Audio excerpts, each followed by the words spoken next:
Vivam! Bem-vindos ao Pergunta Simples, o vosso podcast sobre comunicação. Convidar um provocador profissional tem sempre o seu encanto e os seus riscos. Nunca sabemos para onde vai, nunca sabemos o caminho para onde nos leva, e isso é surpreendente e faz-nos ficar a pensar. Nesta edição escutamos Eduardo Zugaib, brasileiro, comunicador, provocador. Ele é um especialista em processos de mudança com forte vertente de comunicação. É praticante da arte Devagar se vai ao longe. Ou na sua linguagem própria, a revolução do pouquinho. Vamos lá saber tudo sobre estes métodos de fazer revoluções aos pedacinhos, juntando liderança, comunicação e hábitos regulares. Vamos a isso? Vamos ao programa.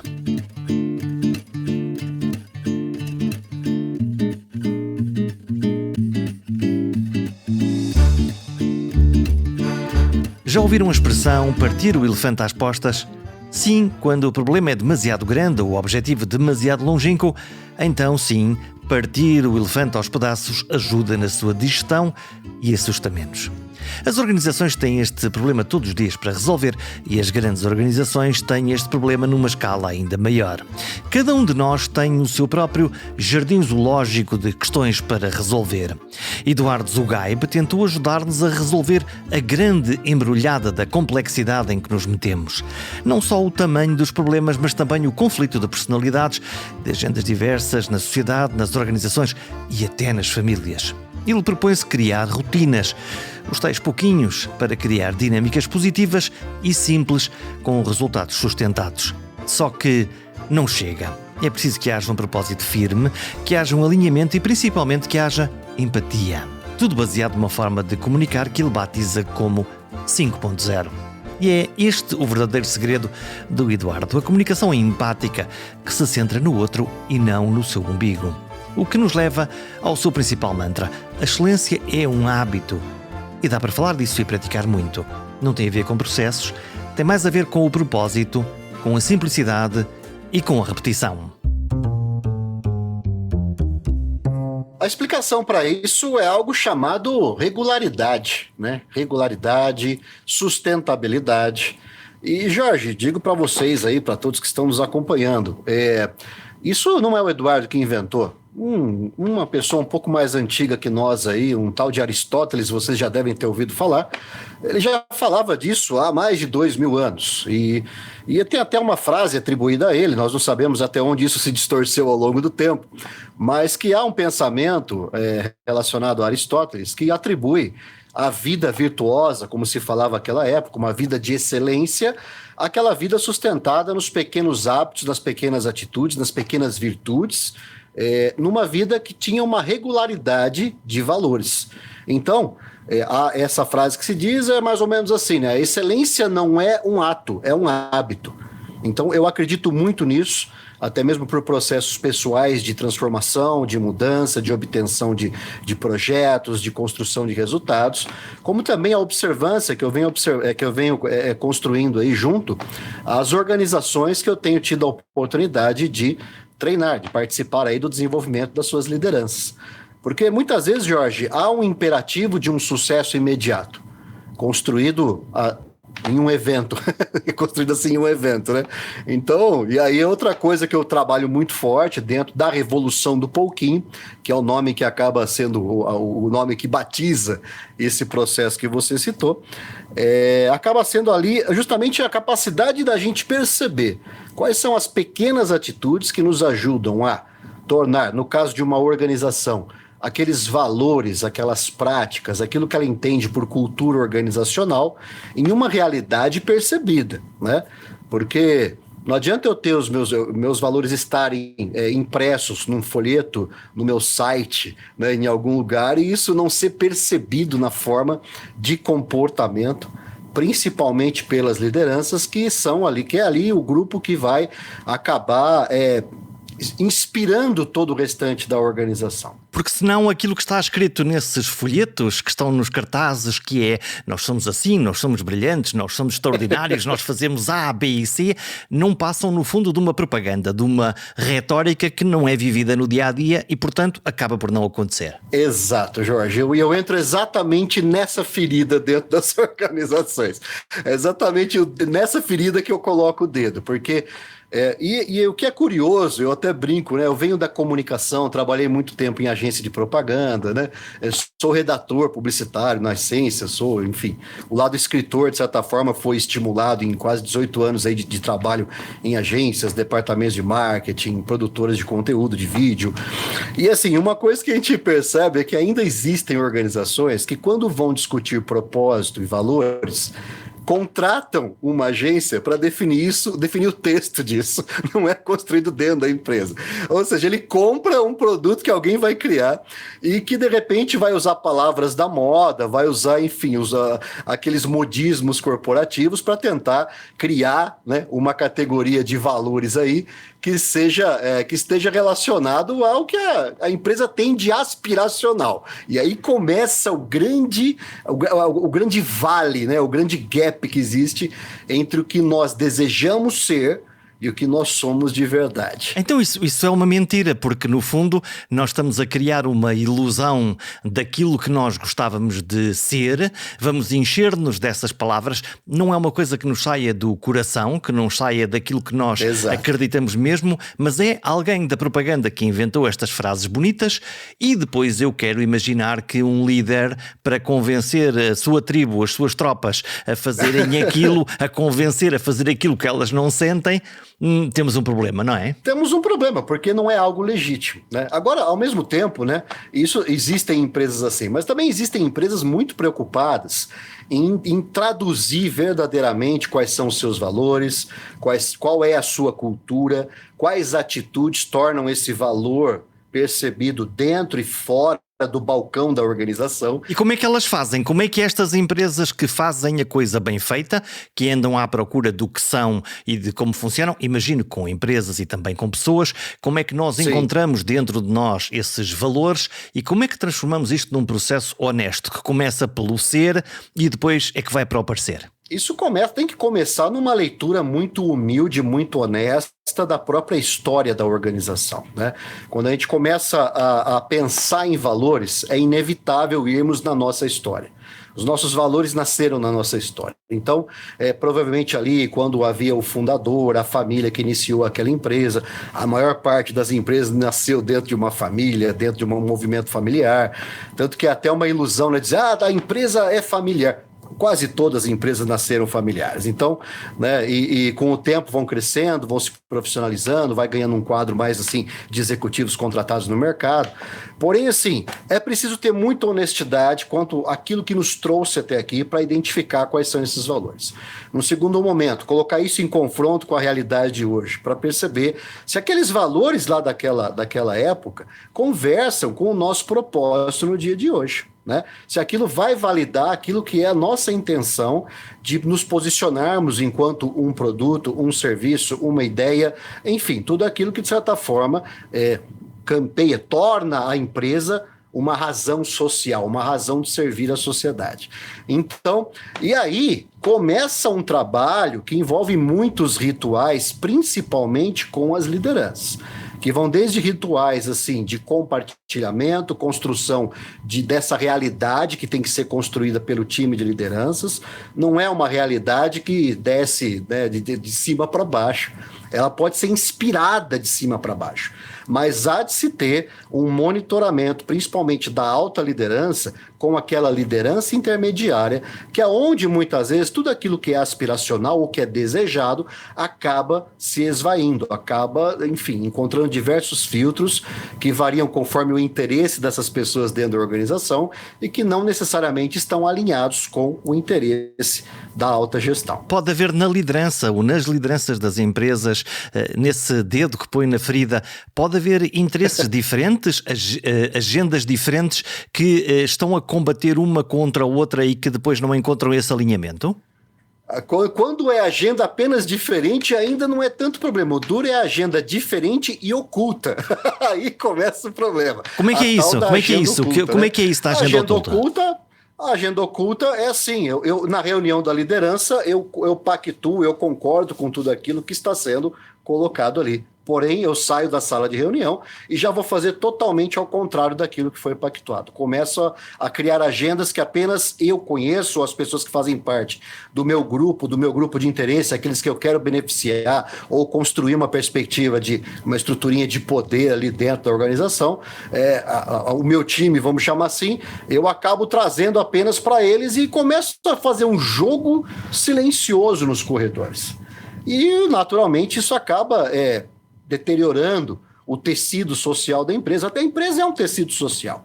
E quanto mais tivermos clareza dos nossos valores claros, declarados, praticados pela liderança e exigidos a sua prática da média de liderança, e percebidos no mundo lá fora, mais a cultura vai se fortalecendo. Significa que uma empresa vai ser 100% aderente àquela cultura? Não, isso é impossível, isso é ilusão. Mas se trabalha para construir o máximo de pessoas que tenham, primeiro, um alinhamento natural com aqueles valores da organização, que se percebam nos seus próprios valores pessoais em congruência com os valores da organização. E quem não tem, de repente, essa congruência, trabalha-se para ampliar o campo de visão e perceber como ela pode contribuir dentro daquela estrutura. Há algo de que eu já ouvi falar e que é muito interessante, que é este confronto entre a liderança tóxica e no outro polo a liderança empática. Quero acreditar naquilo que estou a ouvir, até no processo de comunicação interna e de alinhamento, que um líder tóxico pode destruir completamente este caminho. Pode. E vou te falar uma coisa, Jorge. Quando nós falamos liderança tóxica, nós pensamos muitas vezes naquela pessoa que tem um comportamento assediador, um comportamento constrangedor, um comportamento que deixa o ambiente pesado. Mas não necessariamente. Uma liderança pode ser extremamente afável com os seus colaboradores, porém tem um nível de permissividade com aquilo que está indo contra as práticas, os rituais e aquilo que é desejado pela organização, e literalmente essa permissividade vai corrompendo também toda a base. Então, e não dá um feedback, não dá um retorno para a pessoa, não retroalimenta a pessoa de informação para poder corrigir processos ou desvios de condutas ou situações que são conscientes ou não dentro desse desvio de conduta, né? Porque há de se dar oportunidade para que as pessoas possam se corrigir e atender ao chamado que a organização como um todo tem. Se ela tem esse chamado, é dado uma devolutiva, é dado um treinamento, é dado uma mentoria, é dado um acompanhamento, é feita uma reunião de alinhamento, realinhamento, aí começa a vir o lado crítico, né? É dado uma advertência, é dado uma suspensão, é dado uma... Chega uma hora que o final termina com a letra D, demissão, né? Não tem o que fazer. E não significa que a pessoa é errada ou a empresa é errada. Significa que nós temos duas cadeias de valores diferentes, que naquele conflito dentro daquele espaço, só apenas vão causar dor para ambos os lados. Para a organização, porque está apostando em um profissional que já está claro e declarado que não quer fazer parte do negócio, e também para a pessoa que não está no seu habitat, não está no seu natural, não está conseguindo agir no melhor nível de espontaneidade dela na construção de resultado. Então, quando se chega nessa clareza e percebe-se, poxa, não temos nada a ver a empresa com você ou vice-versa, eu acho que é uma grande bênção na vida de ambos. Nós estamos aqui o líder tóxico por um lado, por outro lado o líder empático. Já percebi, essa toxicidade pode ser por ação, no fundo quase esmagando os outros, ou pode ser por omissão. Do outro lado, o líder empático é aquele que tem um ego um pouco mais pequeno, mais contido, que pensa mais no todo do que em si próprio. Para alguém que trabalhou muito com líderes de topo, como é que é isso? Como é que os ensina a dominar esse ego e a tornar-se, no fundo, mais pelos outros, mais pelo grupo e menos pelo seu interesse de carreira e de sucesso? Eu tenho um jeitinho um tanto quanto peculiar, né? Um tanto quanto assim só meu de conversar com lideranças. Então, quando eu inicio um programa de liderança, tenho alguns para iniciar em breve aí com grandes organizações aqui do Brasil, uma das coisas que eu falo inicialmente é o seguinte para a liderança: e aí, você já caiu? Em algum momento você já caiu do seu lugar de líder? Ah, não caí porque eu sou invulnerável. Então, deixa eu te contar uma coisa, senhor líder. Se você não caiu ainda, você vai cair. É apenas uma questão de tempo e de oportunidade. Você vai cair. E aí, quando você cair, quem estará lá para te apoiar? Quem estará lá para te reerguer? Se você perceber que a sua queda está uma queda livre, ninguém da organização, ninguém da sua equipe, então significa que você está gerindo as pessoas pelo seu próprio ego, apenas para agradar o seu prazer de mandar e desmandar nas pessoas, porém isso não está sendo, ou então você pode até estar construindo algum resultado. Mas a que custo? Que custo sustentável esse resultado está sendo construído? Quantos cadáveres existem pelos corredores da organização para que se consiga, com cada vez mais esforço, mais trabalho, manter aquele resultado? Então, fazer essa equação de o custo que nós estamos tendo, custo humano, que se vai se revelar em índices de absenteísmo, da falta do funcionário, da rotatividade, a quantidade de gente que se demite, que se contrata, o quanto que isso acaba impactando os processos de desenvolvimento da organização. Porque, vamos combinar, é muito melhor você trabalhar alguém que já está imerso na cultura e desenvolver novas competências do que você trazer uma pessoa de fora completamente ainda alheia àquela cultura e começar a desenvolver do zero naquela cultura. Então, essas variáveis, esses indicadores acabam aparecendo em algum momento. E hoje, Jorge, nós vivemos um momento muito diferente do que se viveu nos anos 80, ali anos 90, né, quando tinha aquela cultura IUP do resultado obtido, né, de um jeito muito assim impressionado, aquela coisa, passava-se o trator em cima das pessoas para conseguir resultado, coração na gaveta. Não quero saber de gente humana aqui, somos todos máquinas, apenas máquinas movidas a resultado. Hoje o mundo está diferente. Hoje qualquer funcionário que enfrenta uma situação de assédio, ele tem uma arminha junto com ele aqui que resolve muito fácil, né? Que cria muitas vezes aquilo que não se conseguia criar para poder levar a cabo uma denúncia sobre assédio moral, sobre assédio sexual, sobre todos os tipos de assédio que existem dentro da organização. Então, e olhando para o lado bom deste jogo, que é esse líder empático, e seguramente já trabalhaste com líderes que têm essas características por natureza ou que desenvolveram ao longo do tempo, como é que são eles? O que é que eles têm de fascinante? Qual é o segredo? O que ele tem de diferente é que ele se preocupa com as pessoas além do crachá, além do número de registro. Então, ele se aproxima. E outra, ele não se aproxima apenas, e isso é uma tentação de muitas lideranças, se aproxima e constrói uma zona de contato, uma zona de conversa ou um ambiente de confiança apenas com as pessoas com as quais ele tem afinidade natural. Vamos combinar, é muito mais fácil amar quem os ama. Vamos combinar, né? Agora, amar, entender, compreender, ouvir, Jorge. Acho que a principal competência de uma liderança, muito mais do que falar, é ouvir, interpretar, entender, trazer a alma e os desejos, as motivações das pessoas que são singulares na essência para um terreno comum onde possa se combinar aqueles desejos, necessidades e motivações com os objetivos que a organização tem em relação àquela função que ela exerce. Então, essa pessoa, ela mais ouve do que fala. Ela ouve, ela investiga, ela abre espaço para que haja opinião. Ela não quer ter uma opinião linear dentro do setor que ela lidera.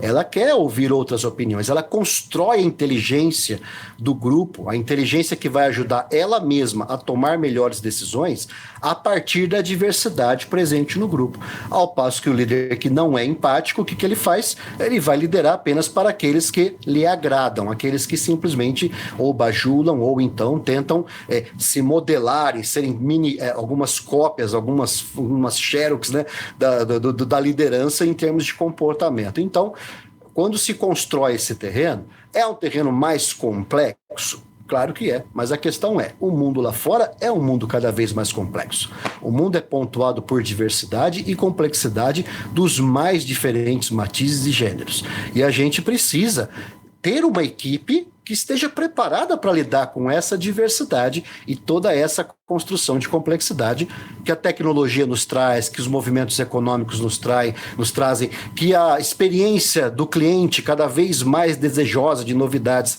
nos trazem também a todo instante. Então, quanto mais diversidade houver numa equipe e o líder conseguir, através de uma gestão empática, perceber cada pessoa que está ali, ouvir, se aproximar, permitir espaço criativo para o erro, permitir transformar erros em processos de aprendizado. É óbvio, um erro, quando é novo, precisa se transformar em aprendizado. Agora, se há uma insistência, uma recorrência no erro, ele precisa ativar o lado gestor dele, gestor de resultados, e tentar minimizar aquilo com processos, com conversas, com alinhamentos, realinhamentos, e o que for necessário para fazer com que esse erro se torne algo do passado na empresa. Então, o líder empático, ele consegue fazer essa geleia, consegue mexer nesse caldeirão de forma que a equipe floresça, cada qual na sua singularidade, compondo algo maior para poder atender a complexidade do mundo lá fora. Estão a gostar do Pergunta Simples? Estão a gostar deste episódio? Sabia que um gesto seu me pode ajudar a encontrar e convencer novos e bons comunicadores para gravar um programa? Que gesto é esse? Subscrever. Na página perguntasimples.com tem lá toda a informação de como pode subscrever. Pode ser por e-mail, mas pode ser, ainda mais fácil, subscrevendo no seu telemóvel através de aplicações gratuitas como o Spotify, o Apple ou o Google Podcasts. Assim, cada vez que houver um novo episódio, ele aparece de forma mágica no seu telefone. É a melhor forma de escutar o Pergunta Simples.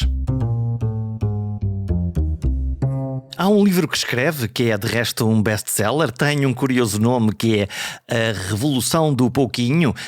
Podemos, em português de Portugal, podemos dizer que passinho a passinho, pouquinho a pouquinho íamos fazer, um bocadinho como os jogadores de futebol. No fundo, treina muito, sempre o mesmo gesto e alguma coisa vai acontecer. Tem dezenas de dicas lá sobre como é que nós podemos fazer essa revolução pouco a pouco, e eu escolhi algumas que me interessa ouvir a opinião. Por exemplo, um pouquinho mais de adaptabilidade. Quer dizer que se nós conseguimos aqui encolher aqui um bocadinho a barriga, encolher para a esquerda, aqui para a direita, que nos conseguimos ajustar, é justamente o que estamos a falar? É disso ou é outra coisa? Sim, a adaptabilidade, bom, nós somos seres adaptáveis, porque senão não estaríamos nem aqui conversando online entre dois continentes, para falar a verdade. Nós somos naturalmente o homem, o homem enquanto humanidade é um ser adaptável, né? Porque senão a gente já havia sido extinto há muito tempo. Então, porém, trazer isso para processos de cotidiano é o que talvez nos permita sair muitas vezes, eu não vou chamar de zona de conforto, porque eu adoro conforto, mas eu vou chamar de zona de inércia, que é quando nós simplesmente estancamos diante da evolução que o mundo vai trazendo e ficamos acreditando que está tudo bem, que eu não preciso me preocupar, que eu não preciso aprender mais, que eu não preciso trazer um conhecimento novo, uma competência nova, e com isso vamos nos tornando obsoletos em excelência, ou excelentemente obsoletos, né? Eu tenho um nível de performance muito bom, porém eu seguro esse nível de performance por 1 ano, 2 anos, 3 anos, 4 anos, aí o mundo continua subindo as suas curvas, continua subindo a exigência da economia, da tecnologia, da experiência do cliente, de todos os processos que vão nos tornando, né, nos desafiando a todo instante. Então, ser confrontado com a adaptabilidade, eu acho que talvez seja assim um exercício natural da vida, né? E quando a gente consegue enxergar isso de um jeito que nos possibilita, por exemplo, sobreviver a uma pandemia, né, com todas as limitações que nós que somos contemporâneos a esse problema que ainda está aí, né, tá num passado muito recente, né, ainda tem um pouquinho aí de cheiro de pandemia por aí ainda, compreender-se dentro desse processo e principalmente desse processo de adaptabilidade que também envolve muita resiliência, conseguir superar aquele desafio ao ponto de crescer com o desafio. Eu acho que aí nós chegamos no ponto da adaptabilidade. E autoconhecimento nessa hora é o que te permite caminhar aquele pouquinho do dia que você precisa para aquele dia para se tornar uma pessoa diferente, já um pouco mais adaptada no dia seguinte. Falou desta questão da zona de conforto. Ouvimos sempre os gurus dizer: sai da tua zona de conforto, vai-te embora, arrisca tudo. E eu digo: sim, eu quero aprender mais coisas, eu quero saber mais coisas, está muito ligado a esta questão da aprendizagem, mas isto de sair da zona de conforto à bruta não me parece uma coisa que me fascine especialmente. Quero aprender um bocadinho, quero estar confortável noutras coisas. Agora, sair assim à maluca? Isso é um discurso fácil na boca de muito guru digital, né? Muitos gurus digitais têm esse discurso fácil, esse imperativo, vamos chamar assim, um imperativo instagrâmico de sucesso, né?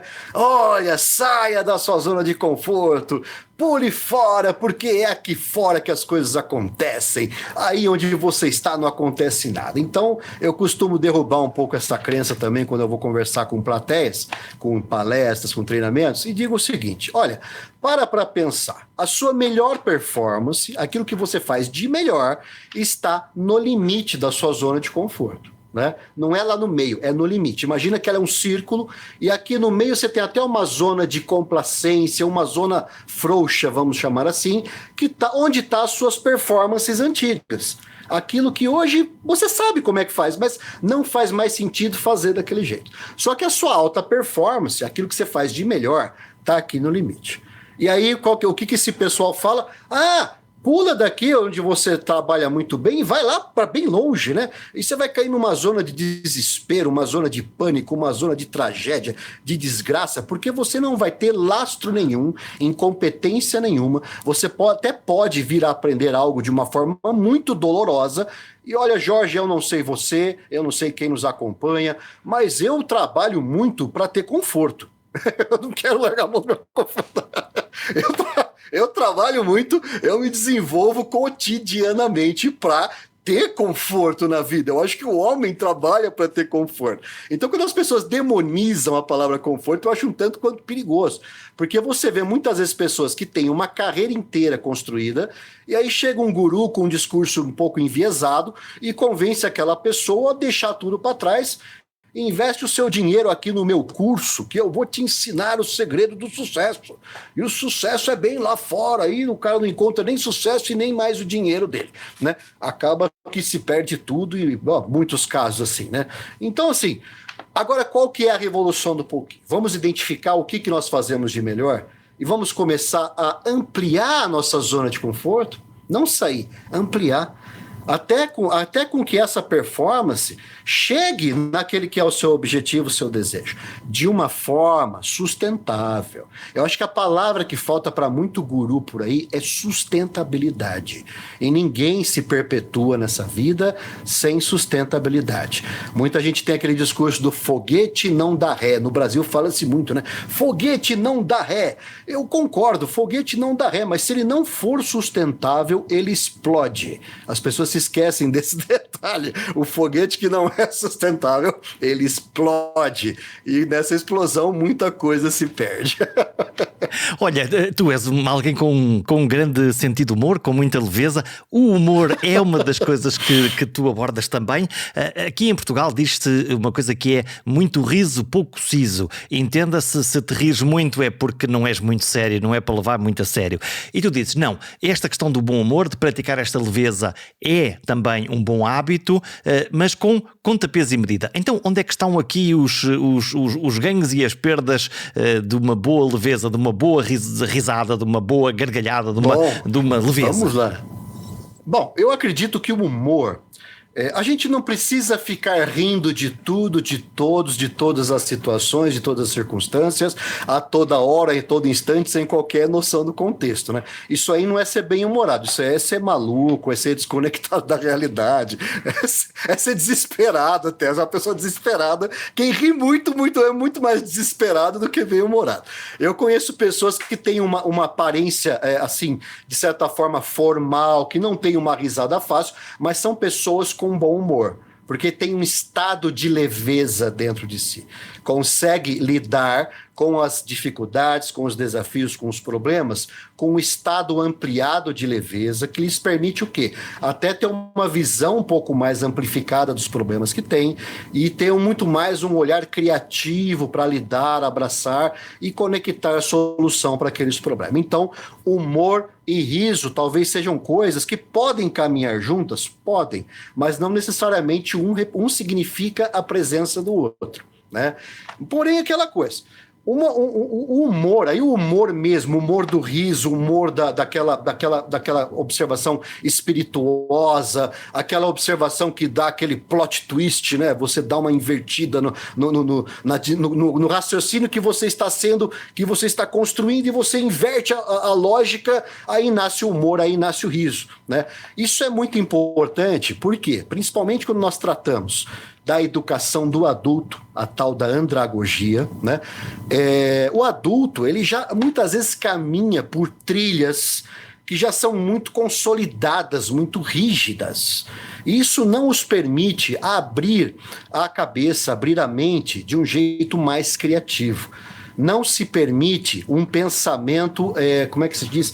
Um pensamento abstrato, que é uma das competências hoje cada vez mais exigidas pelos indicadores econômicos do futuro, Fórum Econômico Global. Aponta aí o pensamento, a capacidade de abstração como uma das principais competências para se sobreviver em um mundo cada vez mais complexo, porque é o que vai te permitir observar os problemas de um jeito mais criativo e menos linear. Nós não vivemos mais uma sociedade linear, não existe isso mais. Isso acabou antes da internet, né? Com a internet, com todo esse advento que nós temos de informação, o mundo é muito mais hiperlinkado, é muito mais em rede, não só o conhecimento, como as relações, como o trabalho, tudo funciona mais em rede, o problema é mais complexo e também por si só tem uma estrutura de rede. Então, o humor nos permite, Jorge, sair um pouco da rigidez do pensamento. Então, sim, às vezes é preciso rir muito, porque você já deve ter tido a experiência de estar com amigos e começa a se contar piadas, né? E aí ri-se muito. Você percebe um nível de conexão emocional com as pessoas diferente, você percebe a criatividade florescendo, você percebe um estado de receptividade, de leitura do ambiente muito maior quando nós estamos bem-humorados. Então o que acontece no fundo é aqui, com esse sentido de humor, de boa disposição, nós conseguimos ao mesmo tempo recriar uma criatividade, novos caminhos para resolver velhos problemas e, por outro lado, ativar o nosso coração, a nossa generosidade para receber os outros. Sim, e também uma capacidade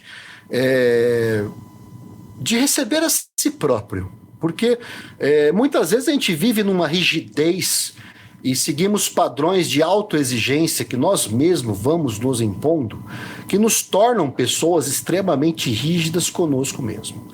Então eu acredito que o principal indicativo de humor de uma pessoa é a capacidade dela de rir das próprias bobagens que ela faz, dos próprios erros, de ela entender que aquele riso representa uma tomada de consciência maior do que aquela que ela tinha quando aquele problema, aquele erro, aquela situação acabou sendo colocada ali em prática.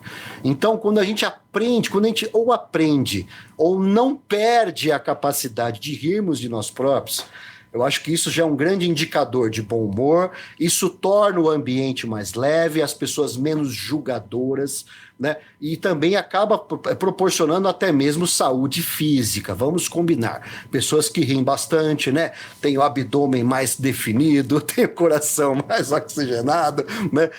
Criam um ambiente melhor, disparam hormônios aí, serotonina, endorfina, hormônios relacionados ao nosso sentimento de satisfação, de realização, de prazer, de acolhimento, né? Então, olha quanta coisa boa existe com uma pessoa que tem bom humor. E não necessariamente precisa rir de tudo.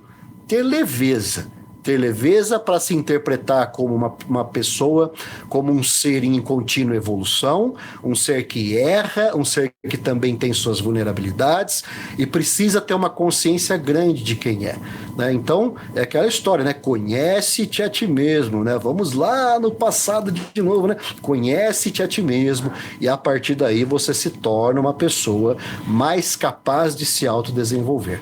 Porque você tentar desenvolver uma pessoa que sequer conhece a si própria pode ser perigoso, Jorge. Pode ser perigoso. Essa leveza que às vezes não existe porque no fundo, essa autoexigência em relação a nós próprios, e estou a pensar nas pessoas de alta performance, podem ser jogadores de futebol, podem ser líderes de topo, fazem com que haja um auto-julgamento muito forte e quase uma incapacidade de se perdoar. Li que uma das coisas de que fala muito tem a ver com a ressignificação. No fundo, o que é que isto significa? Logo, é quase um chibatar-me a mim próprio, culpar-me das coisas. Autoflagelação, né? Bom, eu acho que nós temos sim que exigirmos de nós uma melhoria contínua, né? Agora, quando isso se torna um processo de tortura, um processo de autoflagelação, ou um processo de não aceitação, eu acredito que a gente começa a incorrer por caminhos perigosos, né? Por caminhos assim, onde em algum momento nós vamos recair sobre aquilo que de uns anos para cá vem sendo falado de um jeito muito forte, que é a tal da síndrome do impostor até, né? Fala-se muito da síndrome do impostor, né? Tudo relacionado à saúde mental. Como nós nos percebemos, que resultados nós vamos criando e como que a gente consegue validar isso lá fora. Então, é importante ter uma autopercepção, sim, mas não deixe de ter também a coleta de percepções de pessoas que você impacta com o seu trabalho. A coleta de pessoas que trabalham com você e observam pontos que, para você, podem se tornar pontos cegos. Então, é muito comum, às vezes, em pesquisas, assim, autoavaliações, né, de uma pessoa, ela fazer uma autoavaliação dela no desempenho do trabalho, ela se atribuir uma nota inferior à nota que outras pessoas que deveriam julgá-la, porque não tem compromisso nenhum com aquilo, atribuem a ela na média. Em avaliações 360 graus acontece muito isso. Então, mostra uma rigidez que pode estar acontecendo o quê? Impedindo processos criativos. Com o desejo de não errar nunca, nós matamos a nossa criatividade. A criatividade implica em erro, né? Não sei se as pessoas explicaram isso nesses cursos milagrosos que tem por aí, mas a criatividade pura implica em erro. Erro, acerto, erro, correção, erro, teste, erro, prototipagem, erro, bota o projeto para andar, corrige mais um pouco, aperfeiçoa, daqui a pouco tá tudo errado e bota para desenvolver. Ou seja, há de se ter uma relação com o erro, que não é aquela relação traumática que nós aprendemos, nossa geração principalmente aprendeu, lá quando fomos educados nos anos 80, 90, né, que não se podia errar e só havia uma resposta certa. Olha o perigo disso, né? Só uma resposta certa e não pode errar. Nossa. Então você mata a diversidade, você mata o olhar múltiplo, você mata a capacidade humana de se adaptar quando você estabelece que existe apenas uma resposta certa. E as pessoas que embarcam nessa tendem a ficar nesse comportamento do julgamento, né? Enquanto ela não atingir aquela resposta certa, que ela nem sabe se é a dela, pode ser de outra pessoa, ela vai tender a sofrer bastante na vida, nas relações, né? A vida é permeada de relações no trabalho, em casa, com amigos, na sociedade, relações sociais. E quando você entra nessa autorrigidez muito dura, muito assim, forte sobre si mesmo, e não se permite errar, e muito menos rir de si próprio, nossa, eu acredito que é um caminho, é uma avenida muito bem pavimentada para um belo de um infarto do miocárdio logo mais à frente. Então... Eduardo, estamos a fechar. Gostava de saber, exatamente para fechar, o que é que o motiva a si? O que é que o faz andar para a frente? A mim, é uma pergunta dirigida para mim, no caso. Pessoal. Bom, eu acho, Jorge, que assim, eu estou prestes a completar 50 anos, né? Completo 50 anos aí no mês de julho. E assim, passadas 5 décadas de vida, de muitos acertos, muitos erros, eu acho que hoje o que me motiva são coisas bem mais simples do que coisas que eu perseguia no passado, né? Modelos que eu perseguia, ideais que eu perseguia. Então, hoje a vida se tornou muito mais simples. Ontem, por exemplo, eu estive fazendo uma convenção de vendas com uma rede de joalherias aqui do Brasil, presente no Brasil inteiro. E não tem coisa melhor do que você abrir o microfone e conversar 1 hora com as pessoas, todas virem junto com você naquilo que você está passando, né? Depois vem conversar com você, vem tirar foto com você, vem querer... Então, assim, esse é o tipo de coisa que hoje, né, me deixa muito feliz. E o que é mais legal, ganhar dinheiro fazendo isso é mais legal ainda. É mais motivador ainda, né? É mais motivador. Eu vou até plagiar aqui o grande Washington Oliveto, que lá nos anos 80, o publicitário dos mais famosos aqui no Brasil, né? E assim, ele nos anos 80 dizia que não havia coisa, né, mais prazerosa para se fazer. Como é que ele falava assim? Publicidade é a melhor coisa que alguém possa fazer vestido. Isso é fantástico. A melhor coisa que alguém possa fazer vestido é propaganda, porque depois que você está nu, cara, o caminho. Eu acho que hoje, o que eu posso até plagiar o Oliveto, né? Plagiar com toda homenagem, com toda referência, é que o que eu faço hoje, impactar pessoas, provocar uma incomodação, provocar um questionamento, provocar, às vezes, dar um ponto de inflexão na vida das pessoas, né? E ali em 1 hora de um trabalho que é muito planejado, muito concentrado, muito ensaiado, muito testado, com os mais variados perfis de grupo, dos mais críticos aos mais receptivos, né? E você conseguir chegar nesse clima que eu cheguei ontem com essa empresa, olha, o que eu faço hoje é a coisa mais legal que se possa fazer vestido. A provocação é sempre uma boa ferramenta para abrir as mentes, a par do humor e da ativação do juízo crítico. As revoluções acontecem quando um grupo de pessoas toma consciência de que quer mudar de rumo. E essa fórmula aplica-se a países, a organizações ou a pessoas. Não é um processo de cima para baixo, é de baixo para cima. É feito aos pouquinhos. Embora só o notemos ao fim de algum tempo. Até para a semana.